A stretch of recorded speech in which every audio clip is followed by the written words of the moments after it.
rally to demand BlackRock defund Palantir and divest from the deportation machine. We have an exciting, action-packed rally today. Feel free to drop your name, preferred pronouns if we're using the chat. My name is Gaurav Madan. I am a campaigner at Friends of the Earth. I go by he, him, and his. And thanks to everyone who's showing up as we demand BlackRock, the world's largest investor, divest from Palantir, a tech surveillance company that is working with ICE to facilitate gross human rights abuses through mass raids, detentions, and deportations of migrants here in the United States. While we are online here, there are a group of organizers and activists outside of BlackRock's offices in New York City carrying the same message, to divest from Palantir. They will be delivering a letter signed by nearly 50 organizations and a petition carrying tens of thousands of signatures. But they're not going to be the only ones who will be taking action. We're going to be taking action too later in today's program. There's an action toolkit that will be dropped in the chat that you all can follow along and use to guide us throughout today's program. So I know for a lot of folks here, the name BlackRock is not a new name. But as a reminder, for those who aren't aware, BlackRock is the largest investor in the world with over $7 trillion of assets under management. BlackRock is also the largest investor in the industries driving the climate crisis. That means that they're the largest investor in fossil fuels and one of the largest investors in agribusiness, the companies that are cutting down the world's last standing forests.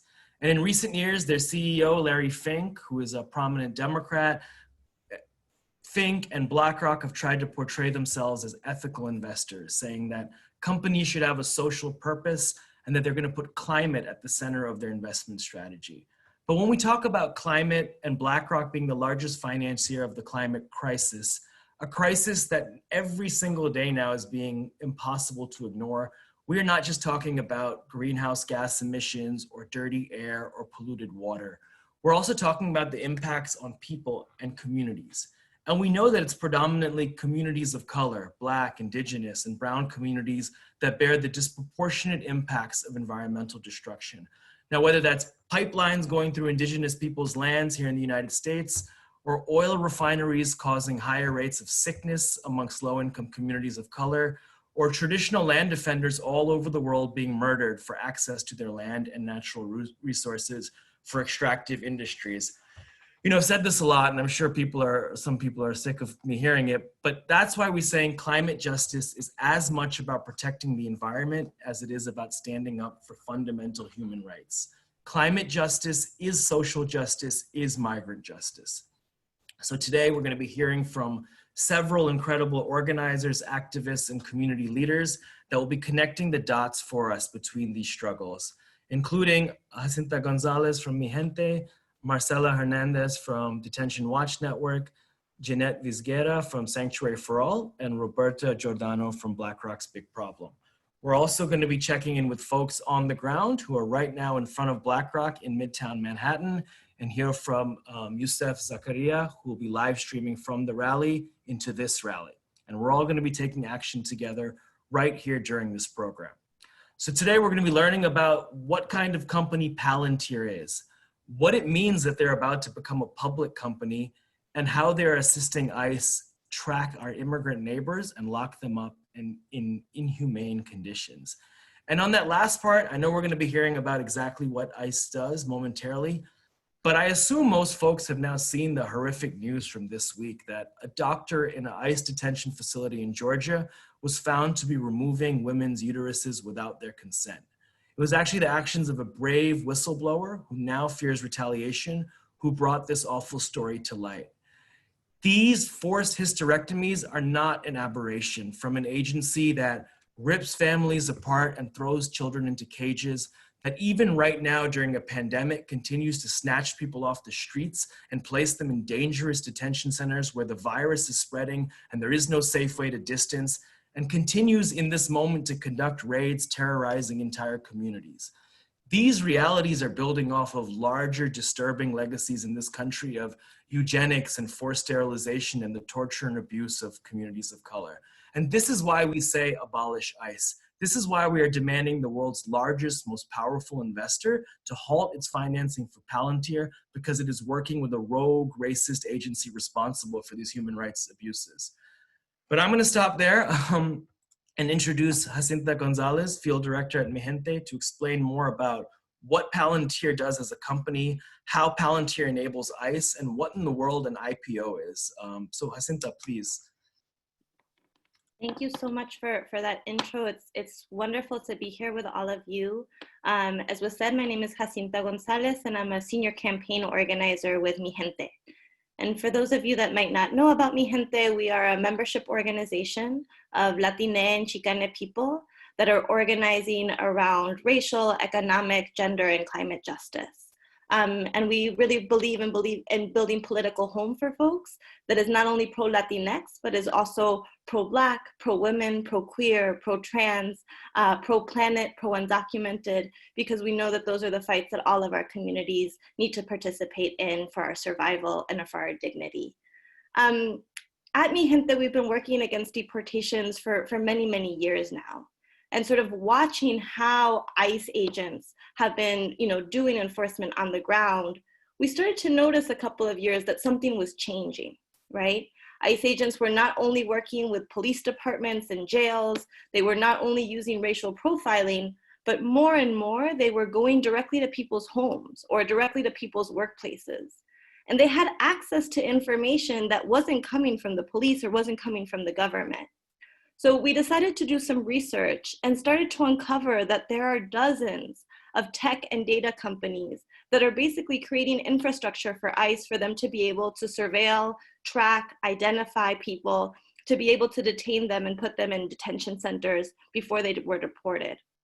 And as we started to do this research, we realized that one of the key companies for ICE to be able to conduct this surveillance was a company by the name of Palantir.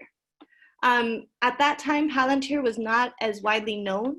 It was a very secretive company, but we quickly realized that they have created what they call an integrated case management system, which is a system where they're able to build files on people, use facial recognition technology, use different data sources to create files on people to be able to go after them. This is how they create lists to do their raids. This is how they identify what workplaces to go into. And it's a company that has, a long history of human rights abuses themselves, right? They are the ideas behind Cambridge Analytica started with Palantir. The killer drone program Maven is now in the hands of Palantir. There is a long history of this company doing these sort of things, and they have decided that, to add to that, they're going to custom make software for ICE. For over 17 years, this company has been a private company, right? Only taking investments from investment firms like BlackRock, right? BlackRock was a very early investor in Palantir and has over $140 million invested in the company. But now Palantir has decided to go public, meaning they're going to go for a direct listing and people are going to be able to buy stocks in Palantir on the stock exchange. And that's going to happen on September 23rd, just next week.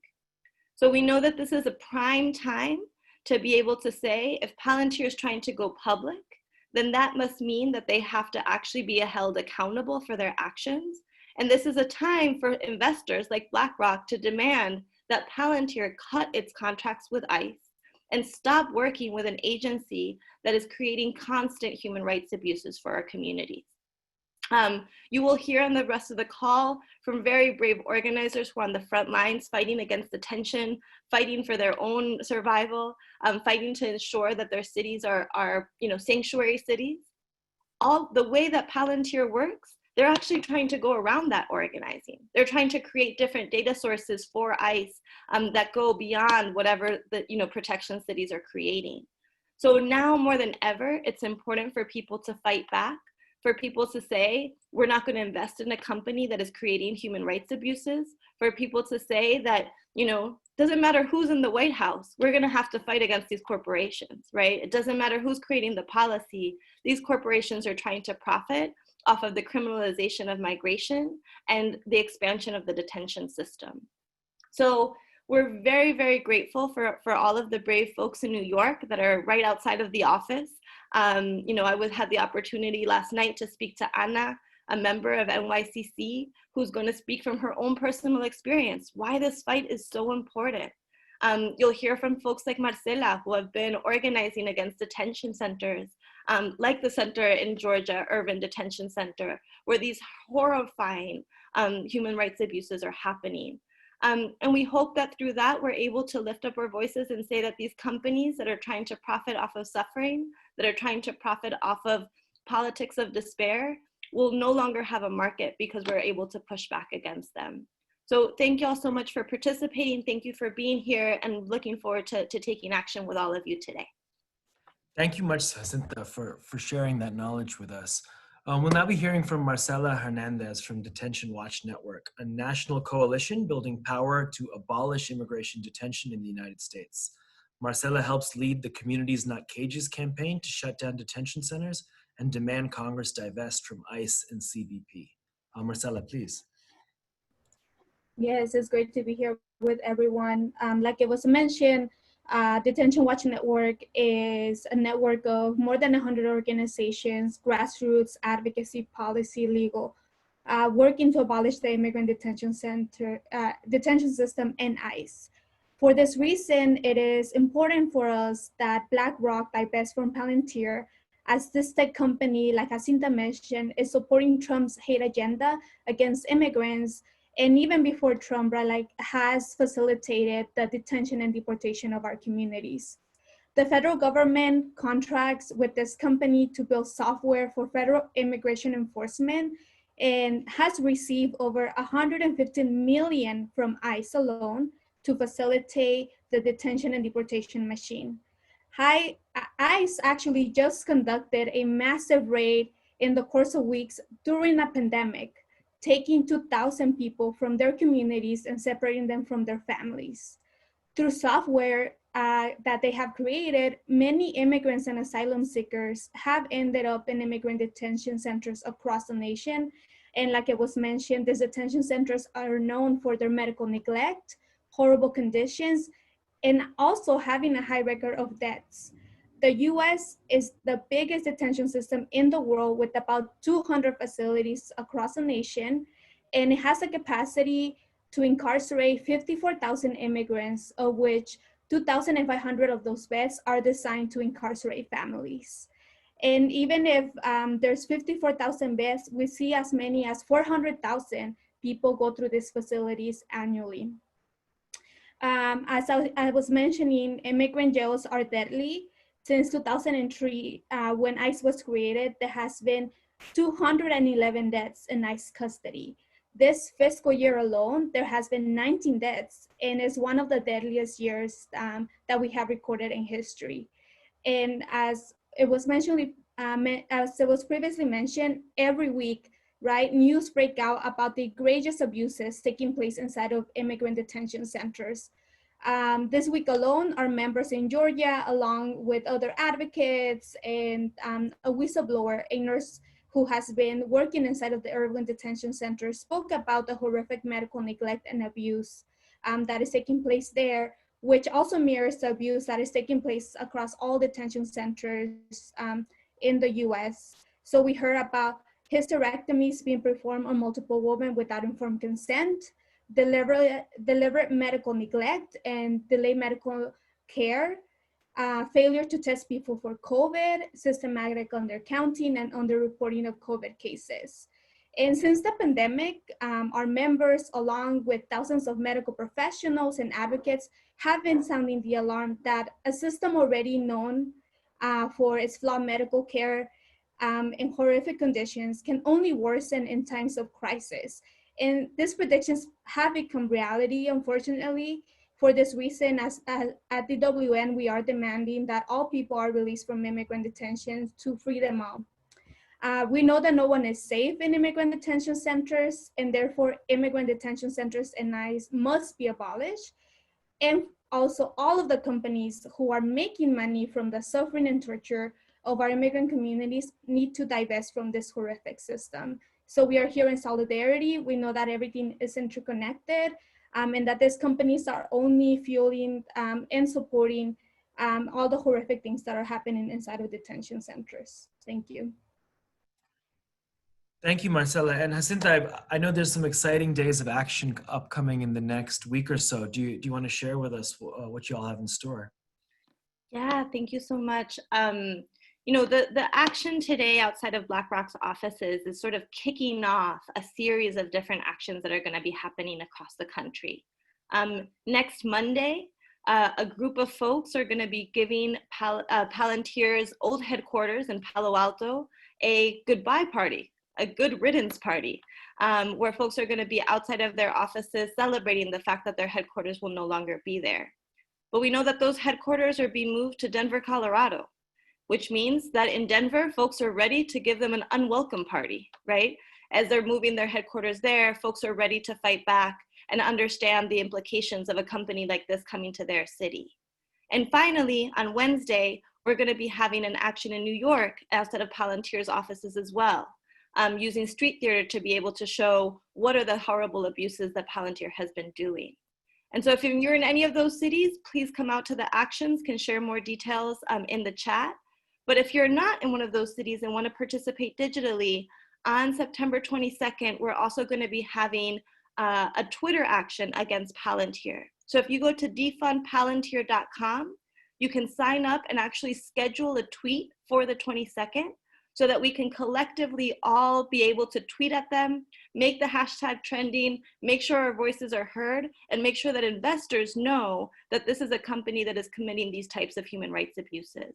So if you go to defundpalantir.com, you can start to schedule your tweets starting now, and it will make sure that it goes out on the 22nd so that we can take collective action together. Thank you. Thank you, Jacinta. And so, as we see, this movement is only growing. This pressure on both Palantir and its investors are only growing as we continue to connect the dots. And as we mentioned, while we're here rallying online, there is a rally going on right now in person in New York City. So this is something new we're trying. Please bear with us. But Yousef, if you can hear me, just want to check in with you and see how things are going down there in Midtown Manhattan.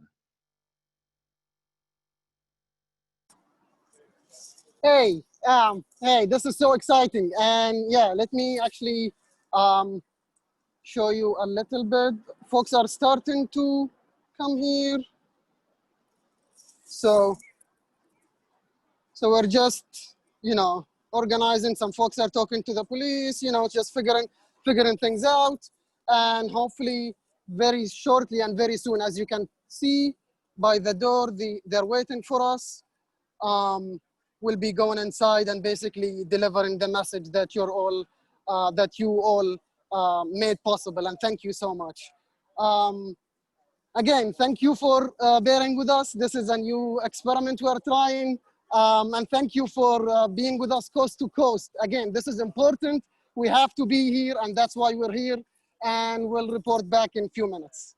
Thank you, Yousef. And can you just take us to that banner? Because I don't think we got to see it. Can you just take us a little closer to the banner that you are holding outside of BlackRock? Because it looks like a beautiful image.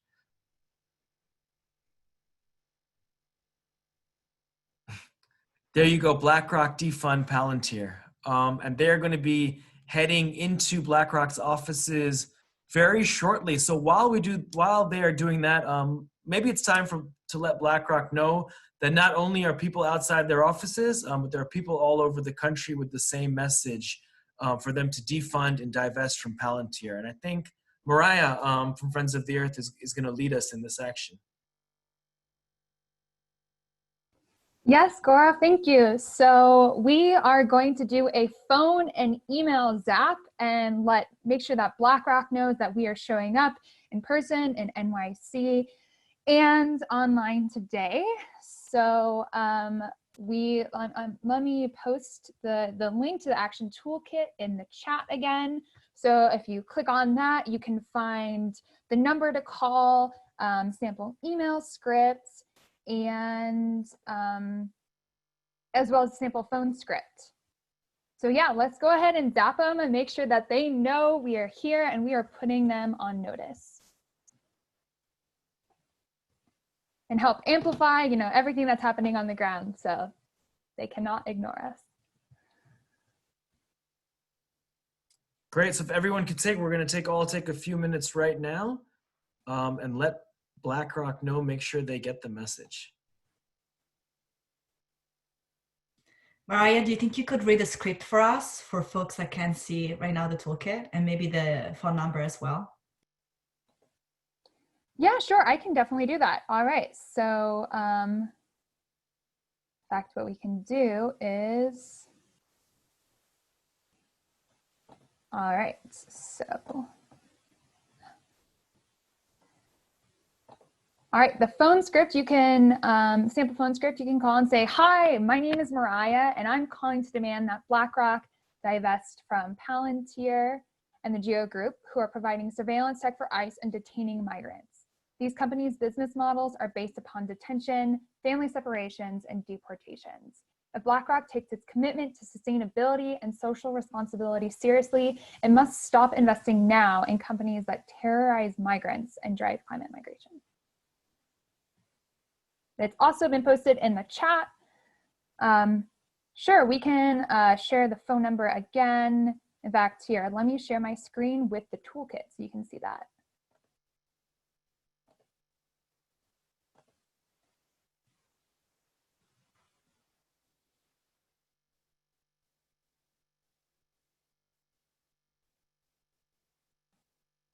So you want to call, ask to leave a message for Larry Fink, who is the CEO, and for Brian Deese, who is the global head of sustainable investing. And you can also do this. Yeah, we want to put them on blast after, but if you want to make, if you don't have time now and you want to call back again right after the rally, definitely do that. We just want to make sure we are calling them before 5 p.m. Eastern, when their offices are closed, because we are trying to basically, jam up their business as much as we can with this phones app.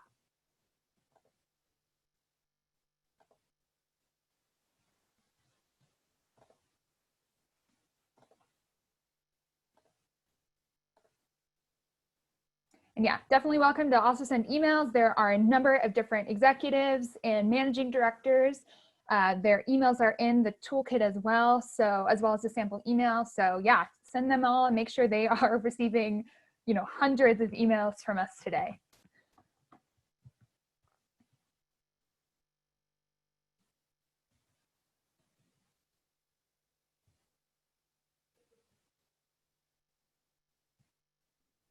Hey Gaurav, there's a question in the Q&A box that might be good to address. What is BlackRock?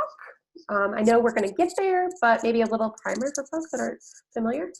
Sure, and I'm happy to answer that question. I just called BlackRock, left a message for Brian Deese. I'm going to call back and leave a message for their CEO, Larry Fink. And who is BlackRock? BlackRock is the largest investor. They are what they call an asset manager. They take people's retirement funds and mutual funds and investment money and invest it in various companies. And they're actually the largest asset manager on the planet, which means they have a total of 7 trillion, that's trillion with a T, of assets under management.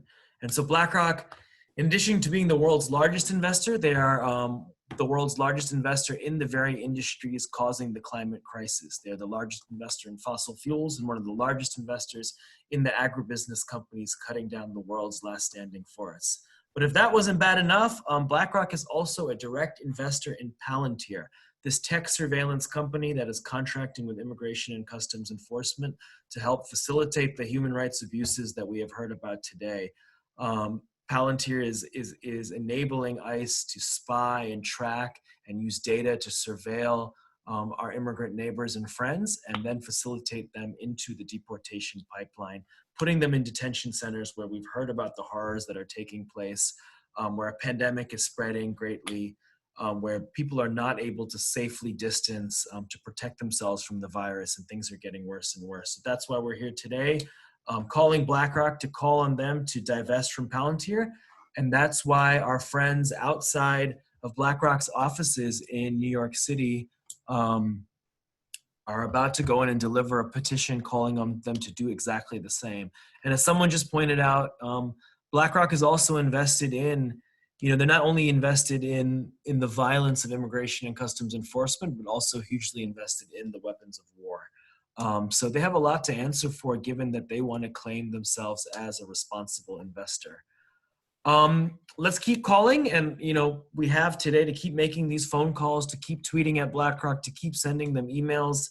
And should we check back in with Yousef to see how things are going on the ground in Manhattan right now?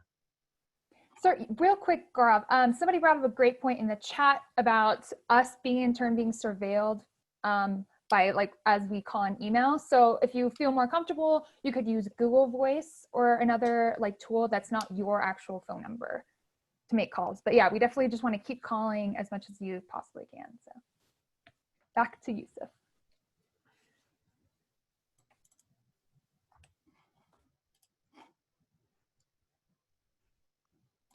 And while we get to Yousef, Mariah, is it possible to share the email addresses either on your screen or in the chat for folks that want to email?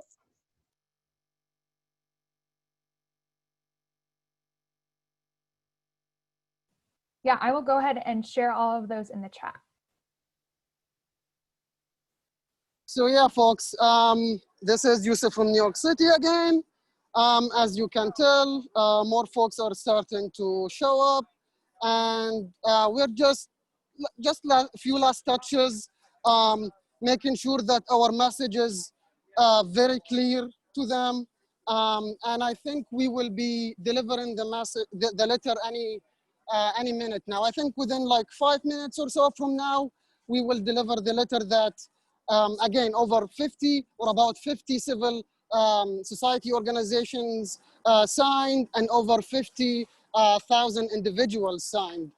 So that is going to be happening in a few minutes. Meanwhile, we're just, again, final touches here, as well as waiting on a few more folks to show up. That will be happening in a few minutes. So stay tuned, y'all. Thank you so much, Yousef. And what an exciting action. It's great to see the solidarity happening both in person and online.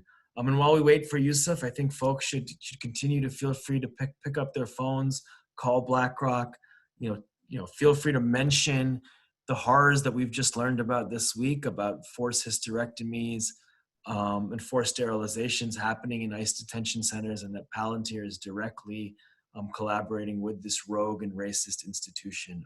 Let's keep those calls going and let them know that we are out there, that there are people out front and people all over the country calling on them to divest from Palantir.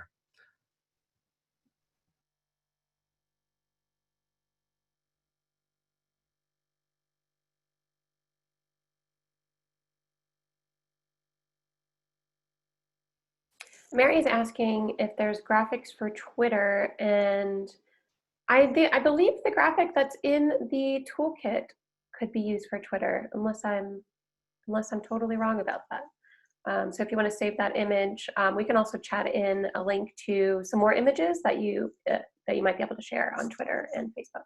And we are going to be doing a social media action just a little bit later after we do the petition delivery, so hang tight for that. And we have all of that information in the action toolkit already, so if you want to get started, feel free.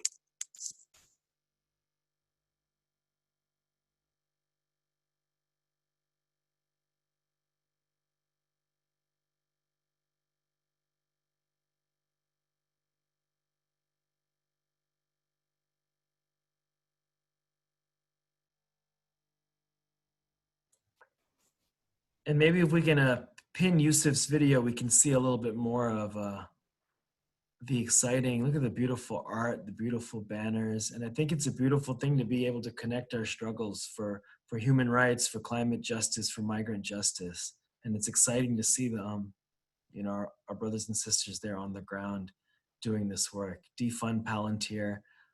Is that tape? Pretty clever.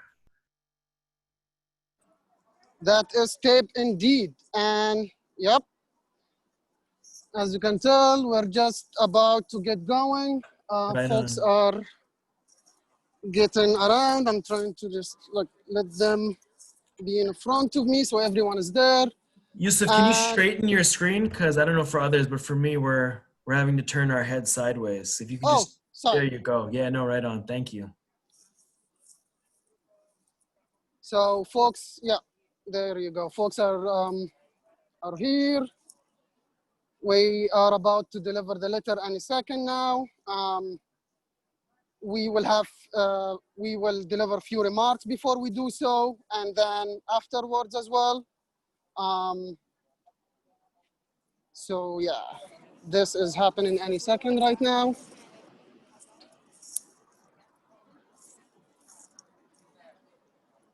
That's great, Yousef. It looks like you got, there's about 10, 15 people out there with you? I would say overall, okay, sure thing. So yeah, they're about to get going, and I would say around 15 to 20-ish folks are here, which is honestly a decent number considering everything, considering the timing, as well as COVID and everything else. But as you obviously said very clearly, it's one of those. BlackRock is one of those organizations that unfortunately connect our struggles, right? You know, immigrants' rights as well as their deforestation and the climate catastrophe that they keep pushing for all over the world, as well as the militarization. So this is, again, we have to be here, and this is why this is extremely beautiful to be on a coast-to-coast event, online and in person, delivering this letter that is happening right now. So, yep. Hey everybody, thank you for coming out today. We're here as part of the BlackRocks campaign. We're here as part of the Stop the Money Pipeline campaign. And we're here to call on BlackRock to stop investing in Palantir.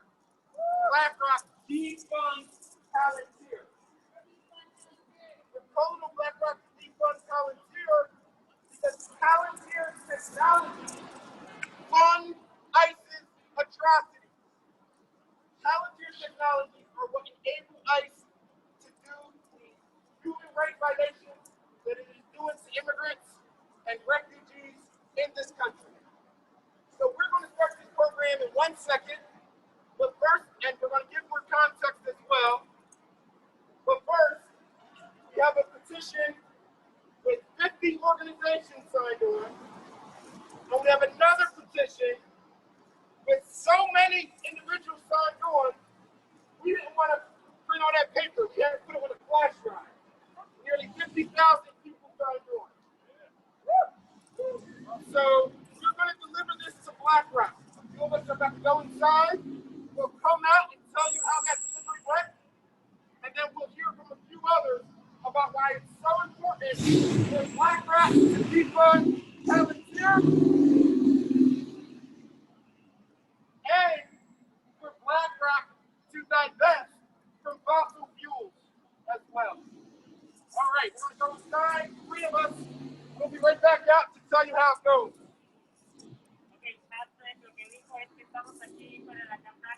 Here we go, folks. We're about to deliver the letter. As Spanish translation happening behind us. Oh, perfect. There's no BlackRock employees in the building? Oh, great. Can they run down and receive it? It's a letter to their CEO, Larry Fink, and also to their deputy. Okay. Okay, great. Okay. Well, just let you know that BlackRock has something you want to drop off. Oh, yeah, perfect. So this is a letter, 2 letters to BlackRock. Okay. One is organizational sign-on with 50 organizations on, and another with 50,000 individuals. And we're calling on BlackRock to defund Palantir and also to divest from fossil fuels. Because right now they're funding human atrocities, and they're also funding the climate crisis. Thank you so much. Okay. Here is the flash drive. That's okay, I don't need that. That's 50,000 signatures. Okay, no, I don't need that. Sorry, I'll drop this one. Okay. Okay. So as you've all witnessed, we just delivered the letter with the over 50. Please, I'll go back to him. I'll talk later. Delivered our petitions to BlackRock. They did try, as we expected, they did come up with excuses of, oh, the BlackRock people can't come down. Oh, we can't take the message up. But we know that we are in a climate emergency. We know that human rights atrocities are being perpetuated to many people.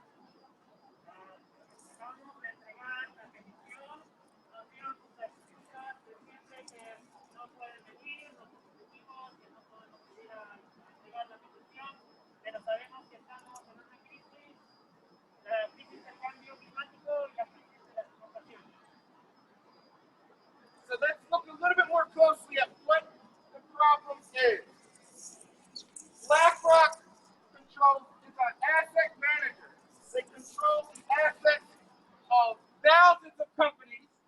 And altogether, they control $7 trillion. Now, what do they do with that $7 trillion? So for folks just joining us, we are tuning into this rally live in front of BlackRock's offices in Midtown Manhattan. Oil and gas. And Yousef, we're gonna let you have your rally and check in with you in a little bit. But right now, Sounds good. Thank you. And for those who saw, that was Patrick Houston for New York Communities for Change, along with Yousef, delivering an organizational sign-on letter signed by almost 50 organizations, calling on BlackRock to divest from Palantir, and an attempt to deliver a petition with signatures on a USB flash drive, over 40,000 signatures. Don't worry, we're going to be emailing all of these materials directly to BlackRock's investment stewardship team to make sure they get the message loud and clear. At this point, I want to pass things along to Jeanette Vizguerra, a community leader and activist who has been fighting for the rights of undocumented people across the US for over 2 decades.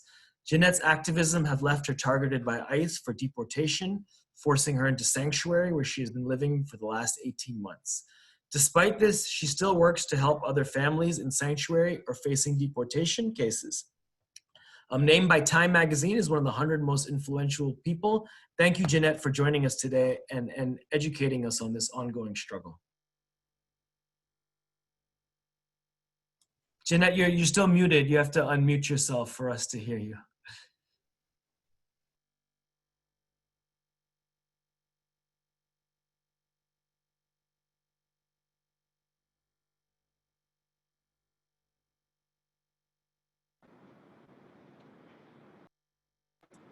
Everybody listen?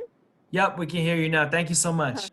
Sorry, the technology. I'm speaking in Spanish. My first language is Spanish. Pues muchas gracias por invitarme a este webinar. Para mí es muy importante ya que llevo más de una década peleando por derechos de inmigrantes y confrontando directamente al sistema. Entonces, para mí es muy importante que la gente sepa todo lo que la comunidad inmigrante tenemos que atravesar y pelear, pero al mismo tiempo estoy haciendo otro trabajo. Ahorita estamos en un momento crucial en el tema de inmigración, ya que vemos todas las injusticias que están pasando. Por ejemplo, en Georgia tenemos mujeres que están siendo esterilizadas sin su consentimiento. También sabemos que las investigaciones han dado que estas mujeres ya han sido deportadas, pero eso no significa que no podemos seguir peleando para justicia para estas mujeres que han sido esterilizadas. Llevo 2 años confrontando muy directamente al sistema basado en las injusticias de este gobierno cruel que estuvo enjaulando a niños, usando niños para propósitos cobardes y crueles de un gobierno. Entonces creo que es muy importante que ahorita a nivel nacional, con esto que está pasando de la pandemia, sabiendo que la comunidad inmigrante es la que está batallando más y está teniendo más dificultades en cuanto a muchos temas de educación, de salud, de vivienda, no tienen estímulos económicos como la gente americana, están pasando por muchas dificultades mismo tiempo estamos peleando en los campos de concentración por liberar a todas esas personas que no son un riesgo para la comunidad, que tienen derecho de permanecer aquí con sus familias. Para mí es muy importante realmente que las organizaciones pro inmigrantes, ya que mis organizaciones son autónomas, no recibimos grants, no recibimos becas, trabajamos con nuestros propios recursos, que esas organizaciones pro inmigrantes que sí reciben becas enormes, realmente pongan a trabajar esas becas en el bienestar de la gente para la que se supone que trabajan, para la que se supone que están navegando el sistema, porque a mí no solo me toca navegar en contra del sistema y del gobierno, sino también con un círculo de opresión que hay alrededor de las familias inmigrantes. Comenzamos desde la policía, que entramos al sistema, tenemos que pagar dineros, después abogados de inmigración, después también las organizaciones, que para muchas organizaciones somos también un negocio, porque nosotros damos las campañas, damos nuestras historias, proveemos mucho de nuestro trabajo y al final muchas veces somos los menos beneficiados. Ahorita es muy importante también las elecciones del 2020 porque es una esperanza de que salga el señor Trump. No quiero decir que Biden es el mejor o Harris, pero sí son la mejor opción que tenemos ahorita como inmigrantes. Estamos trabajando con otra organización para pedir que Biden, si es que gana en los primeros 100 días, pueda hacer alguna ley ejecutiva donde los más de 100 personas que estamos refugiados en santuario, algunos por más de 2 años, incluso hasta 3 años, se nos dé una solución, ya que a la mayoría de los que estamos en santuario ahorita se nos está negando cualquier tipo de proceso que sometemos porque somos personas incómodas. Pero alrededor del país sabemos como 10 activistas en específico que somos un target muy grande para Homeland Security, ya que los estamos confrontando abiertamente, públicamente, denunciando constantemente todos los abusos que se suceden en esto. Por ejemplo, ahorita también sabemos que sí hay una manera de desmantelar estos campos de concentración, empujando muy fuerte al Congreso para crear legislaciones que no permitan que más corporaciones como estas que son privadas sigan lucrando de seres humanos. Solo es cosa de que las organizaciones realmente encaminemos nuestra lucha y nuestras fuerzas a una dirección y darle paso por paso a cada cosa que está afectando a las comunidades inmigrantes.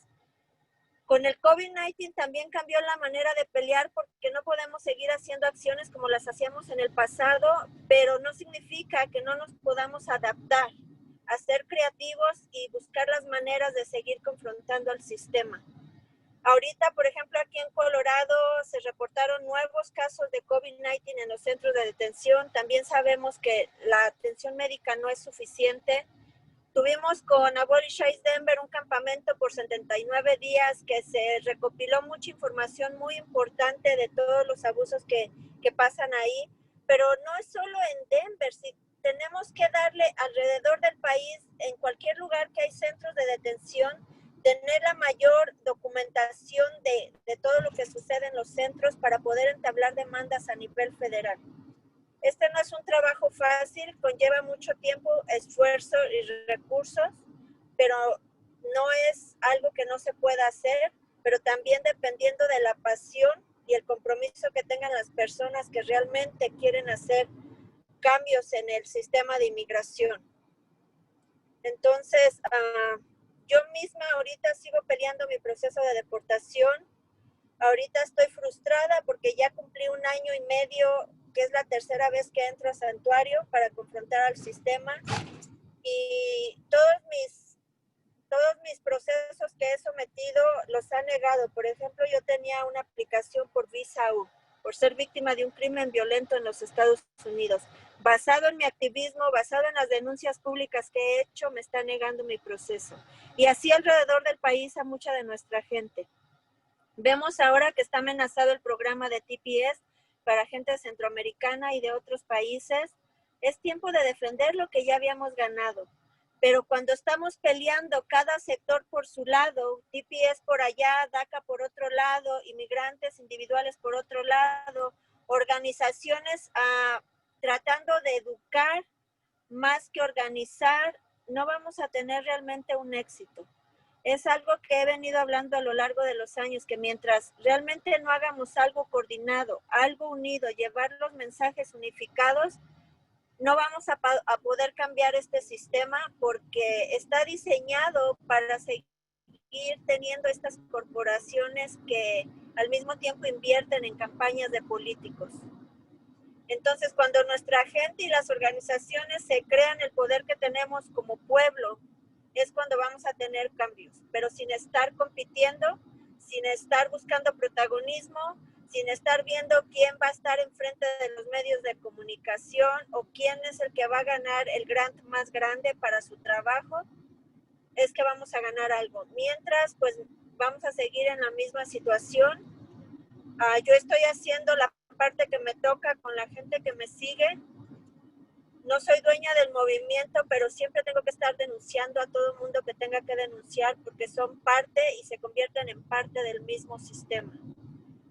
Ahorita tengo casos de gente que los mismos abogados, porque no quieren tampoco trabajar realmente en casos difíciles, nos están dejando casos a la mitad del camino. Y para que nuestra gente pueda tener éxito, lo que necesitamos crear también en nuestras comunidades son fondos económicos sólidos para costos legales, para que la gente realmente tenga los recursos para pelear y confrontar al sistema y seguir con sus familias. Entonces hay mucho trabajo para hacer en todas las comunidades. Tenemos que seguir documentando todos los abusos que existen, pero también al mismo tiempo tenemos que realmente exigir al Congreso que haga su trabajo, porque nosotros mismos jugamos el juego de ellos cuando empezamos a hablar de partidos políticos, de que los republicanos, de que los demócratas. Aquí ya no se trata de qué partido, se trata de cómo vamos a empujar a ambos partidos que hagan lo correcto y que hagan lo que se debe de hacer para buscar una solución. Todos los inmigrantes sacrificamos mucho de nuestra vida, de nuestro tiempo, de nuestro trabajo. Ahorita somos trabajadores esenciales, incluyéndome a mí, que estoy trabajando para sostener de pie este país. Entonces yo creo que cuando nosotros aprendamos a vender nuestro trabajo, nuestras capacidades, nuestras contribuciones, cultura,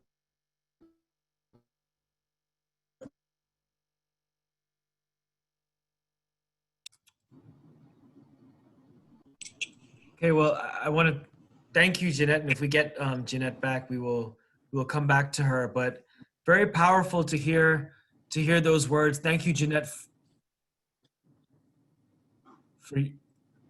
Thank you for your leadership in this struggle and continuing to fight under these circumstances.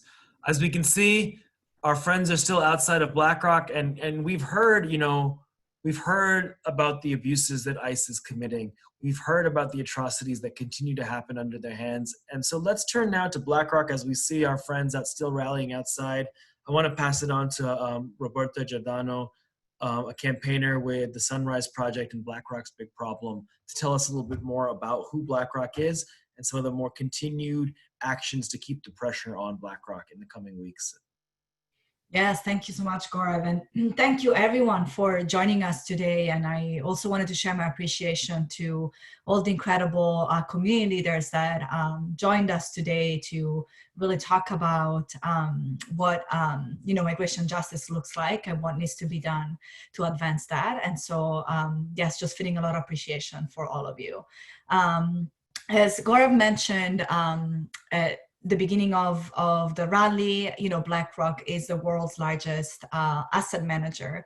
And so, you could also call BlackRock a money manager. So basically what that means is that BlackRock takes investors' money, it could be large institutional investors like, say, pension funds or university endowments and cities and states, and then their job is to invest those pool of money and really generate a higher return of investments for these institutional investors. And so, so what that means that over the years, BlackRock has managed to create a lot of wealth for itself. And so today, you know, BlackRock manages a little more than $7 trillion, which is a huge amount of money. It's like, I can't even fathom really what that looks like in reality, $7 trillion of money. And because BlackRock really invests most of its money into index funds, which are, you know, pooled money that that goes straight into, you know, a variety of companies. And it's not like when you pick and choose a specific stock, but rather you just have this fund that has a variety of companies. And when you do that, you just have tons of money going into companies that you know, that perhaps you shouldn't be investing in. And so because of that, you'll see that BlackRock is the largest investor in pretty much any company that is extractive, in any company that is really driving the destruction of our planet. And so, you know, is invested in oil, gas, and coal. But as we're learning, because of its business model, BlackRock is also invested in other extractive companies that, for example, are fueling deportations, in the case of Palantir, right? So like BlackRock is one of the biggest investors of this company that is providing critical services to ICE and hence providing you know, tools for the government to continue with their deportation campaign. But BlackRock is also invested in other surveillance companies that, for example, are targeting protesters, Black Lives Matter protesters. It's also invested in weapons. It's also invested in tear and gassing companies. And so, as you can see, BlackRock has its hands in anything that is bad for the people and the planet. And so our campaign called BlackRock's Big Problem really focuses on BlackRock's climate problem. And so we've been really pressuring BlackRock to act on climate for the last year and a half. And so, you know, we've been targeting them outside their offices across the entire globe, but we've been engaging them from the inside. We've been working with academics, with researchers. We have a huge coalition of groups really looking at BlackRock as this, you know, corporate power, and with the understanding that if a corporation so big like BlackRock changes, then the entire finance sector can change. And so what we learned is that BlackRock, you know, especially its CEO, Larry Fink, you know, who's a longtime Democrat, has been, you know, he has been portraying himself as the soul of Wall Street. And so every year he basically sends a letter to his investors, but also to other Wall Street CEO, and he really advocates for Wall Street companies to not just think about profit, but to also think about social purpose. And so because of that, we have figured, like, you know what, if you really are saying that companies also has to serve a social purpose, that will come after you until you actually act on that.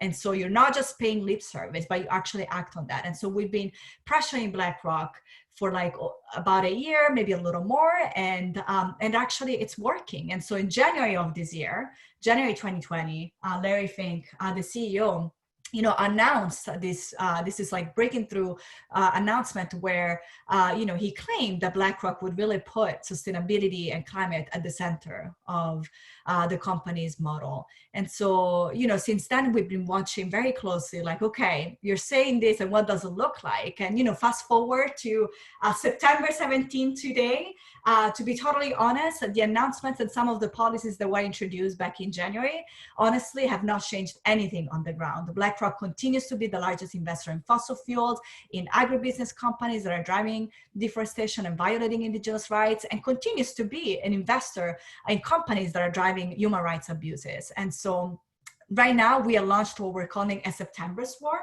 where activists across the globe are going, are showing up outside BlackRock's office to really, calling them out for, failing on its climate promises. But also this is a time where, we're really connecting the dots, and we're really looking at the intersectionality of all. And so really elevating and uplifting the work of partners and allies that, are working to advance racial justice and immigration justice and migrant justice. And so, right now we're also calling on BlackRock to really, if you want to be a responsible investor, BlackRock, you have to introduce policies that also address your human rights abuses. And so that's why we're here today. And so I really just want to wrap this up by saying, please take some time today to continue to call BlackRock and let them know that you want to see change. You want them to divest from Palantir, but you also want BlackRock to introduce policies that respect indigenous rights, that introduce policies that make them divest from the most destructive companies in the planet like fossil fuels. So please join us for the September swarm. Keep calling them, keep emailing them, keep swarming them on social media. We know that BlackRock is very susceptible to public pressure, so let's keep going at it. So once again, thank you all for being here today. I want to pass it back to you, Gaurav. Thank you so much, Roberta. And isn't it true, once we start following the money, we find out that it is the same investors, the same powerful Wall Street giants that are fueling not just climate crisis, but migrant injustice and human rights violations. I think now we should turn back to New York City. It seems like there are some exciting things happening, perhaps as always in New York City. And let's see, Yousef, if we can tune in and listen into what's happening there. So even though they say they understand this crisis, that's why we say BlackRock is full of hot air on climate. Nosotros como individuos no tenemos el poder de cambiar esta crisis, de solucionar esto. Sin embargo, BlackRock sí es una organización con el poder de cambiar el sistema económico para poder solucionar esta crisis. Por eso nosotros decimos a BlackRock que están llenos de aire cuando hablamos de esta crisis. BlackRock could take action here very easily. They can redirect investors from fossil fuels and Palantir into other investments. That would do it right there. It would collapse the financing for those types of entities, and it would single-handedly move the entire financial system away from climate destruction and human rights violations. BlackRock podría solucionar este problema con el simple hecho de mover el dinero, sacarlo de las empresas y las industrias petroleras y las empresas como Palantir y ponerlas en otro lado de la economía. Pero hasta el momento eso podría causar que esas empresas desaparezcan. Pero hasta el momento no lo han hecho. Their CEO is Larry Fink, who says he's a Democrat, who says he cares about these issues. Larry Fink needs to think about what he's doing here. Larry Fink es su jefe ejecutivo. Él dice que es un demócrata, dice que es progresista, pero no nos escucha. Él tiene que pensar qué está haciendo, cuáles son los efectos de lo que está haciendo esta empresa. There are very simple things he can do to start turning this ship around. He knows what our campaigns want and what he needs to do and what BlackRock needs to do. And they need to do it now. Because Larry Fink, you can't hide. We can see your greedy side. Let's do a chant of that. Larry Fink, you can't hide. We can see your greedy side. Larry Fink, you can't hide. We can see your greedy side. Larry Fink, you can't hide. We can see your greedy side. Larry Fink, you can't hide. We can see your greedy side. Thank you so much, Yousef. What an amazing crowd out there in New York City. I know we are at the hour, so I want to pass it on to my colleague Britton at Friends of the Earth, who's going to guide us in one last action before we break here. Yeah, really quickly before we wrap up, thanks to everybody, you've been making calls and sending emails. One last thing that you can do, it's really important to be uplifting and amplifying the folks that are on the ground right now. And so we posted in the chat a link to the social media action toolkit, and it has a list of all the folks that are on the ground right now and also on this call. please check out those accounts, retweet what they're saying, share their stories, share the photos. We have some also a sample Facebook post and a sample tweet, and as well as a sample Instagram video, thanks Mariah, that you can use to, share, retweet. Let's keep this day focused on BlackRock's investments in Palantir, demand, defunding Palantir and human rights abuses. So please take to social media starting right now and the rest of the day. We're also live streaming this on Facebook at Friends of the Earth, Mijente, New York Communities for Change, CODEPINK, Unfriend Fossil Fuels, and BlackRock's Big Problem. So if you're following any of those pages, please share this recording with everybody. And thank you so much for being here and taking action. So this was so powerful. And I'll hand it back over to Gaurav. Yeah, thank you all for participating, and just know that the struggle doesn't end here. As Jacinta said, there's a number of actions coming up at Palantir's offices in California to Colorado to New York City. As Roberta said, there's going to be continued targeting of BlackRock throughout the month of September. I want to thank all the fellow panelists for joining, from Detention Watch Network, Mijente, Sanctuary for All, BlackRock's Big Problem, and thank you all for joining us here today, and we hope to see you out in the streets and on the screens again soon. Yes. Yeah. To everyone. No tech for ICE. No tech for ICE.